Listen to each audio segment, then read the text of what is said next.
સતગુરુ નીતિન સાહેબ આ સત્સંગમાં સમજાવી રહ્યા છે.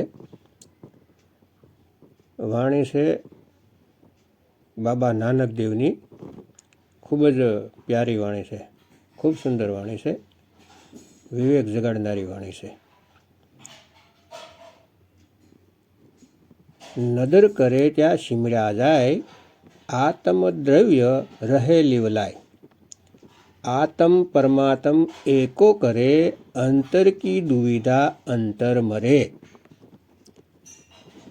અહીં કેટલું ક્લિયર કરી દીધું કે નદર કરે એટલે કે તે દયા કરે, બંદી છોડ ઈચ્છે તો સમરણ થાય, નહીં તો સિમરણ પણ ન કરી શકીએ. કેમ કે આપણે જે પણ સમજશું તે 52માં આવી જાહે. 52 અક્ષરની સિવાય આપણે કાંઈ નથી કરી શકતા. મુખથી જપી લીધા રામ રામ, અલ્લાહ અલ્લાહ, વાહેગુરુ વાહેગુરુ, ગોળ ગોળ, અથવા તો શ્વાસોમાં જપી લીધા ઓહમ સોહમ, કોહમ વોહમ, વાહેગુરુ અલ્લાહુ, અથવા તો મનમાં જપી લીધા રામ રામ, હરે કૃષ્ણ હરે રામ, કબીર કબીર, સાહેબ બંજી સતનામ, સત્ય કબીર. પહાડોની પરિક્રમા કરવા લાગ્યા અને ઈચ્છા પૂરી થઈ જાય તો આળોટતા આળોટતા મંદિર સુધી જાય. આના સિવાય આપણે કાંઈ નથી કરી શકતા ભક્તો. કેમ કે આ બધી મનની ભક્તિ છે. ક્યારેક વ્રત રાખી લીધું, ક્યારેક પાઠ કરી લીધા, ક્યારેક નિતનેમ વ્રત પૂજા કરવા લાગ્યા, એનાથી વધારે કાંઈ નથી કરી શકતા. જ્યાં સુધી માલિકની દયા ન થાય, તેની મહેરબાની ન થાય ત્યાં સુધી. જ્યારે તેઓ મહેર કરે, દયા કરે છે, ત્યારે આપણને આપણું જ નિજ નામ મળે છે. એટલે કહેવાય છે, કોઈ નાવ ન જાણે મેરા. કોઈ મારું નામ નથી જાણતું, ફક્ત બંદી છોડ જાણે છે, તે પરમાત્મા જાણે છે. અને તે અહીં કાંઈ તેનું નામ દેવા નથી આવતા. અરે એના તો અનંત નામ છે, કોઈ પણ નામ જપી લ્યો, પણ તેઓ અહીં તમારું જ નિજ નામ આપવા આવે છે. આપણું નામ, કે ખરેખર આપણે કોણ છીએ, આપણું સ્વરૂપ શું છે. તો સાહેબ કહે છે, શબ્દ હમારા તું શબ્દ કા, સુન મત જા સરક, જો સાહે નિજ રૂપ કો તો શબ્દ હી લે પરખ. કે હે જીવ, જો તું તારું નિજ રૂપને જાણવા માગતો હોય તો શબ્દની પરખ કરી લે. કેમ કે હું પણ શબ્દ છું અને તું પણ શબ્દ છે. તું કોઈ દેહ નથી કે ખંડિત થઈ જાય, ખતમ થઈ જાય. તું આત્મદેવ છે, અજર અમર અવિનાશી છે. પરંતુ ખુદને ભૂલી ગયો છે, અને ખુદને ભૂલી જવાને કારણે તું પરમાત્માને ગોતી રહ્યો છે, કોઈ બીજાને ગોતી રહ્યો છે. કેમ કે તું ખુદને જ ભૂલી ગયો છે. જો તું ખુદને જાણી જાય તો પરમાત્મા સ્વયં તું જ થઈ જાય. તારામાં અને પરમાત્મામાં કોઈ ભેદ રહેતો નથી. જો તું સો હમ, તે અવસ્થાને પ્રાપ્ત થઈ જાય છે. પરંતુ જ્યાં સુધી તને કોઈ એવા ગુરુ ન મળે, જેઓ તને તંત્ર મંત્ર પાખંડથી છોડાવી દે, ત્યાં સુધી તું અમર નહીં થઈ શકે મારા ભાઈ. તારે ગર્ભમાં આવવું જવું પડશે. એટલા માટે જો તારે અમર થવા માગતો હોય તો તેને જાણી લે, જે સ્વયં અમર છે, અને તે છે તારું જ નિજ રૂપ. તે નિજ રૂપને ઓળખી લે. શરીર છોડવું પડે તે પહેલાં. તો કહેશે કે આત્મ દ્રવ્ય રહે લીવલાય, તે આચમરસમાં તું સુરતીને લગાવીશ ત્યારે તમને ખબર પડશે કે તમે કોણ છો અને તમે પોતાને સમજી શું રહ્યા હતા. કહેશે કે આત્મા પરમાત્મા એકો કરે, અંતર કી દુવિધા અંતર મરે. કેટલું ક્લિયર કરી દીધું કે જ્યાં સુધી જીવ પોતાને આત્મા નહીં જાણે, નહીં ઓળખે તો પરમાત્માને પ્રાપ્ત નહીં કરી શકે. કેમ કે આત્માને પ્રાપ્ત કરીને નિર્ભય અવસ્થામાં પહોંચી જાય છે, જ્યાં પરમાત્મા તેની અંગસંગ રહેશે. જેવી રીતે પાણીમાં સમુદ્ર રહેશે અને સમુદ્રમાં પાણી રહેશે, એવી રીતે આચમમાં રામ અને રામમાં આચમ. સિનસ ગુરુ વિચારા.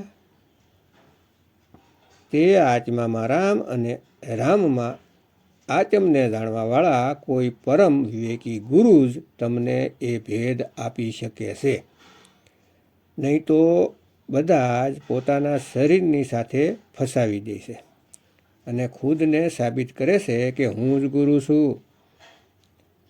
જ્યારે ગુરુ ફક્ત ને ફક્ત શબ્દ છે, તે ધૂન છે, તે નાદ છે. તે ધૂનમાં આપણે ધ્યાન રાખવાનું છે. પોતાનું બધું જ ધ્યાન તે ધૂનમાં લગાવી દેવાનું છે. ધૂનમહી ધ્યાન, ધ્યાનમહી જાણ્યા, ગુરુમુખ અકથ કહાની. તે ધૂનમાં ધ્યાન લગાવશો ત્યારે તમને તમારું નિજ રૂપ પ્રાપ્ત થશે. અને તે અકથ કહાની છે. અકથ એટલે કે બોલવા, લખવા, વાંચવામાં નથી આવતી. તે ધૂનમાં ધ્યાન રાખવાનું છે, જે લખવા, બોલવા, વાંચવામાં નથી આવતા. તેને જ ધૂરકી વાણી બોલાય છે. તેને મેળવીને બધી જ ચિંતા ખતમ થઈ જાય છે, બધી મુશ્કેલીઓનો અંત થઈ જાય છે. અર્થાત જન્મ મરણનું ચક્કર હંમેશાની માટે સમાપ્ત થઈ જાય છે. ધૂરકી વાણી આઈ જીન સઘલી ચિંત મિટાઈ. તે અવસ્થાને પ્રાપ્ત થવાથી બધી જ દુવિધા ખતમ થઈ જાય છે. જો તું સોહમની અવસ્થા પ્રાપ્ત થઈ જાય છે, બધી જ દુરિયા ખતમ થઈ જાય છે. જેટલું પણ અંતર હતું તે બધું મટી જાય છે. હવે ફક્ત આપ જ આપ રહે છે. આપે ગુરુ, આપે સેલા. તો વાણીમાં આગળ કહે છે કે ગુરુ પ્રસાદી પાયા જાય, હરિ શિવ ચિત લાગે, ફિર કાલ ન ખાય. એટલે કે ગુરુથી જે આપણને મળે છે પ્રસાદરૂપી શબ્દ, તેની જ્યારે આપણે સ્મરણ કરીએ છીએ, તે શબ્દ ગુરુમાં જ્યારે ચિત્ત લાગી જાય તો પછી કાળ આપણને નથી ખાઈ શકતો.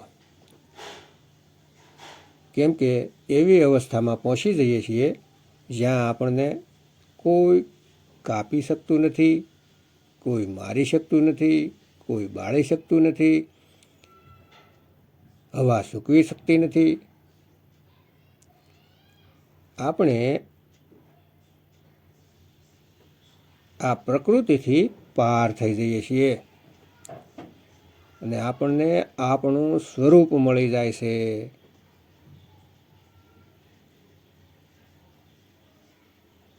આપણે હંમેશાને માટે અમર થઈ જઈએ છીએ. હવે આપણે ક્યારેય મોત જોવાનું નથી રહેતું. હંમેશાની માટે અમર થઈ જવું. આગળ કહેશે કે સસ સમરીએ હોવે પરગાસ, તાતે બિખિયા મહી રહે ઉદાસ. સતગુરુ કી એસી બડિયાઈ, પુત્ર કલત્ર વિચ ગતિ પાય. એટલે કે સત્યને સમરતા એ પ્રકાશ થઈ જાય છે, અનુભૂતિ થઈ જાય છે, જ્ઞાન થઈ જાય છે કે આપણે શું છીએ. જ્યારે સત્ય પ્રાપ્ત થઈ જાય છે તો આ વિષરૂપી સંસારમાં ઉદાસ રહેવા લાગે છે. હવે મોજ નથી કરતા, હવે કોઈ તેને ભરમાવી નથી શકતા. હવે તે આ સંસારમાં સુખની ઈચ્છા નથી કરતા. હંમેશા શબ્દ ગુરુની આશામાં સ્મરણ કરે છે, પ્રેમ કરે છે. सतगुरु की ऐसी बढ़ियाई पुत्र कलत्र विसगत पाई. એટલે કે માલિકની એવી કૃપા થઈ જાય છે કે હવે મારે કંઈ છોડવાની જરૂર નથી પડતી. હવે હું બાળકો સાથે, પત્ની સાથે, પરિવારમાં રહીને ભક્તિ પણ કરી શકું છું અને મુક્તિ પણ પ્રાપ્ત કરી શકું છું. હવે દુવિધા ખતમ થઈ ગઈ. ऐसी सेवक सेवा करे जिसका जीव तिस आगे धरे. એટલે કે તન મન ધનથી પોતાના ગુરુની સેવા કરે. જે માલિકના જીવ છે તેની આગળ પોતાને સમર્પિત કરી દે અને એક જ ગુરુની આશા રહે, શબ્દ ગુરુની, બીજા કોઈની નહીં. કોઈ ઋષિ, કોઈ મહાઋષિ, પીર, પૈગંબર, ઓલિયા આ બધા આવશે અને મને બસાવવા અને દૂર સુધી પહોંચાડશે તો નહીં મારા ભાઈ. ફક્ત તમે અને તમારું નિજ નામ તેને મેળવીને તમે પરમ ગતિને પ્રાપ્ત કરી શકો છો. સાહિબ ભાવે સો પરવાન સો સેવક દરગાહ પાવે. એટલે કે જે સાહેબને મેળવી લે છે, ગુરુને પસંદ થઈ જાય છે, તે પાર થઈ જાય છે, નિશાની લાગી જાય છે. પછી તે કાળ દ્વારા નથી રોકાતા. તે સેવક માલિકના દરબારમાં માન પ્રાપ્ત કરી લે છે. એટલે કે તેને મુક્તિ મળી જાય છે, જન્મ મરણથી છુટકારો થઈ જાય છે, સદાય માટે અમર થઈ જાય છે. કહે કબીર અમર કર રાખું જો નિજ હોય હમારા. આગળ વાણી કહે છે કે સતગુરુ કી મૂરત હૃદય બસાએ જો ઈચ્છે સો ફલ પાએ. સાચા સાહેબ કૃપા કરે સો સેવક જમતે કૈસે ડરે. એટલે કે તે સાચા સાહેબના અસલી સ્વરૂપ, શબ્દ સ્વરૂપ જ્યારે પોતાના હૃદયમાં વસાવી લે અને તેનું સ્મરણ શરૂ કરી દે તો મુક્તિ તો મળશે જ મળશે, એમાં કોઈ શક નથી. પણ તેની તમારી ઈચ્છાઓ પણ પૂર્ણ થશે. તમારે જે જોઈતું હશે તે પણ મળવા લાગશે. કેમ કે તેના ઘરમાં કોઈ કમી નથી. પરંતુ તે એવું ક્યારેય નથી ઈચ્છતા કે તમે તેનું સ્મરણ દુનિયાવી ચીજો માટે કરો. ઘણા લોકો એવા હોય છે કે જ્યારે કાંઈક કામ અટકી જાય ત્યારે તેને ભગવાનની યાદ આવે છે, ત્યારે સૌથી વધારે દુઃખ થાય છે પરમાત્માને. કેમ કે તમે પિતા પાસે પિતાને માગવાને બદલે બીજી વસ્તુ માગી છે જે નાશવાન છે. યાદ રાખજો, જ્યારે તમે પરમાત્માને માંગી લેશો તો આ દુનિયાની કોઈ ચીજની કમી રહેશે નહીં. પરંતુ જ્ઞાન દ્રષ્ટિથી જોશો તો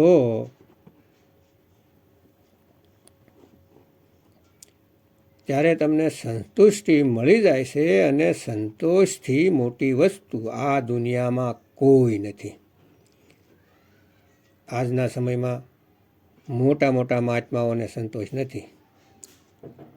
નાનો આશ્રમમાંથી મોટા મોટા મહા મોટા કરવામાં લાગેલા છે, પરંતુ મારા ભાઈ આ ભૂખ ક્યારેય ખતમ થવાની નથી.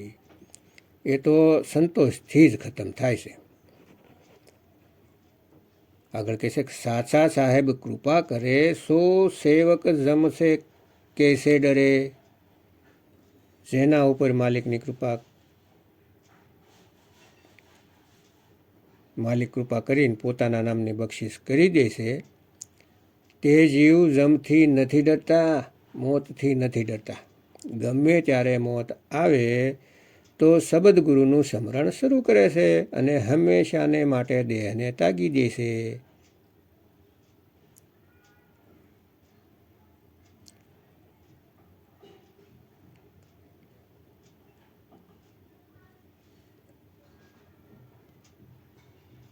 પંત નાનક કરે વિચાર સાચી વાણી શિવ ધરે વિચાર તાકો પાવે મોક્ષ દ્વાર.